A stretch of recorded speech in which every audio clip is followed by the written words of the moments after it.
So hello guys, कैसे हैं आप सभी लोग। होप सो सब बहुत बढ़िया होंगे, fit and fine. So guys, आज का जो वीडियो है वो एक डिमांडिंग वीडियो है, क्योंकि मुझे किसी ने पूछा था ये क्वेश्चन कि हम अगर किसी को डेट करना चाहते हैं, हमारा अभी ब्रेकअप हुआ है, तो हम कितना टाइम लें कि फिर हम किसी को डेट करें, या फिर हम किसी को डेट कर रहे हैं तो हम वहां पे क्या देखें सामने वाले पे कि हम उसके साथ में कंटिन्यू करें आगे। तो डिमांडिंग वीडियो है, मुझसे किसी ने पूछा था, जैसे कि मैंने क्वेश्चन किया था कि आपको जिस टॉपिक पे वीडियो चाहिए मैं उस पर टॉपिक पे वीडियो बना दूंगा। तो सबसे पहले बात कर लेते हैं कि अगर आपका भी रिसेंट ब्रेकअप हुआ है और आप किसी के साथ में रिलेशन में आने के बारे में सोच रहे हैं, तो आपको कितना टाइम एक्चुअल में लेना चाहिए। देखिए, जब भी आप किसी के साथ होते हो तो भाई थोड़ा टाइम तो लगता है अटैचमेंट होने के लिए। लाइक आपका 2 साल, 2.5 साल, 3 साल पुराना रिलेशन था, ब्रेकअप हो गया किसी कारण से, ठीक है, कोई बात नहीं यार, होता है। लेकिन अब आप क्या कर रहे हो, इमीडिएटली आप 1-2 महीने हुए और आप सोच रहे हो कि यार मैं किसी और के साथ आ जाऊं, तो भाई ऐसा मत करना, क्योंकि आप सामने वाले इंसान से मूव ऑन किए नहीं हो और आप किसी और बंदे पे आ रहे हो। अब आप दो ही वजह से आ रहे हो। पहला पहला रीजन ये है कि आपने उसको मूव ऑन कर दिया है 1.5-2 महीने में ही, मतलब 2.5-3 साल का रिलेशन आपने 2-2.5 महीने में रिलेशन, आपने कहना चाहिए कि मूव ऑन कर लिया, तो फिर तो कोई मतलब ही नहीं बनता भाई। फिर आपने कभी प्यार ही नहीं किया था उससे, क्योंकि यार 2.5 साल लगे किसी रिलेशन को बिल्ड होने में, एक अटेंशन बनने में, एक आदत बनने में, और आप उसको 1.5-2 महीने में एकदम ऐसे भूल गए कि जैसे वो कभी था ही नहीं। तो भाई आपने पहली बात तो उससे प्यार किया नहीं। अच्छा, दूसरी बात आ जाती है कि भाई आप इतना लंबे रिलेशन में थे, उसके बाद में आप 1.5-2 महीने में किसी को डेट कर रहे हो, तो डेफिनेटली यहाँ पे ये पॉसिबिलिटी बनती है कि आप वो सामने वाले इंसान को भूल नहीं पा रहे हो, उसकी यादें आपको बहुत ज्यादा हर्ट कर रही हैं। तो आप ये सोच रहे हो कि लाइक यार किसी और के साथ आ जाऊंगा या आ जाऊंगी, तो उस कंडीशन में ये होगा कि उसकी यादें निकल जाएंगी और मैं उससे मूव ऑन कर जाऊंगी किसी की हेल्प लेके। तो भाई ये दोनों ही कंडीशन में आप अपने आप को खत्म कर रहे हो।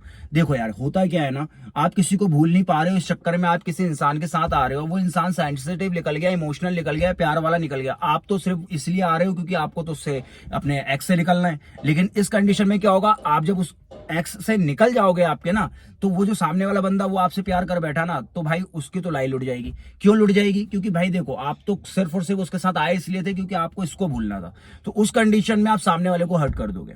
या फिर आपने, चलो ठीक है भाई, आपने सामने वाले इंसान से मूव ऑन भी कर लिया है और आप सामने वाले के साथ रिलेशन में भी आना चाहते हो, लेकिन आपको पूरी तरीके से मूव ऑन करने के लिए थोड़ा टाइम देना होता है अपने आप को। आपको कम से कम 6 महीने, 4-5-6 महीने तो हमको कम से कम देने हैं, ठीक है। ऐसा नहीं इमीडिएटली किसी के साथ आ गए। आप अपने पास्ट की यादों को लेके प्रेजेंट में अगर किसी के साथ आते हो, तो डेफिनेटली आपका जो रिलेशन है वो तो खराब हो ही जाएगा। तो इसीलिए ये बात का खास ध्यान रखें, जिसको भी आप डेट कर रहे हैं पहले ये देख लें कि उस इंसान का ब्रेकअप कब हुआ है। अगर उस इंसान का ब्रेकअप 2-2.5 महीने पहले हुआ है, तो भाई थोड़ा सा रुक जाओ, क्योंकि वो इंसान अभी सफर कर रहा है, वो रिवॉर्ड ढूंढ रहा है कि भाई हाँ मैं किसी के साथ आ जाऊंगा, मेरे को कि उसकी यादें भूल नहीं पा रहा हूं, तो मैं उसको भूल जाऊंगा। मतलब वो आपको यूज कर रहा है किसी से निकलने के लिए। तो ऐसे रिलेशन में बिल्कुल मत आना। दूसरी बात, अगर आप खुद ये सोच रहे हो कि लाइक यार मैं किसी को भूल नहीं पा रहा हूं तो मैं किसी के साथ रिलेशन में आ जाऊं, तो ये गलती भी मत करना, क्योंकि वो सामने वाले इंसान की इसमें कोई गलती नहीं है, राइट। कि यार उसकी क्या गलती है यार, तुम किसी को भूलने के लिए उसका सहारा ले रहे हो। वो आपसे प्यार कर बैठा, आप इसको भूल जाओगे, उसको भी छोड़ दोगे, आपकी कहानी खत्म हो जाएगी भाई। तो ऐसा बिल्कुल ना करें, अच्छे तरीके से मूव ऑन करें, खुद के साथ टाइम बिताएं, सामने वाले इंसान को पूरी तरीके से निकाल दे अपनी लाइफ से, उसके बाद आप किसी के साथ में रिलेशन में आए, फिर कोई प्रॉब्लम नहीं है। लेकिन अपने पास्ट को अपने फ्यूचर में एंटर करोगे आप किसी भी तरीके से, डायरेक्टली इनडायरेक्टली, तो आपका जो प्रेजेंट रिलेशन है वो तो खराब होने ही वाला है। तो ये बात हमेशा याद रखना, ऐसे इंसान को कभी डेट मत करना जिसके अभी 2-2.5 महीने हुए हैं ब्रेकअप हुए, क्योंकि भाई वो मूव ऑन किया नहीं है, वो खाली ये ढूंढ रहा है कि कोई मिल जाता तो मैं मूव ऑन कर लेता। मतलब आपका कांधे में सर रख के वो बंदा जो है वो पार होना चाहता है। तो ये बात का खास ध्यान रखें, पर्सनल एक्सपीरियंस है इसलिए आपको बता रहा हूं। और फिर आपकी मर्जी है, आपको जो करना है आप कर सकते हैं। तो अगेन थोड़ा ध्यान रखिए इस बात का। Thank you.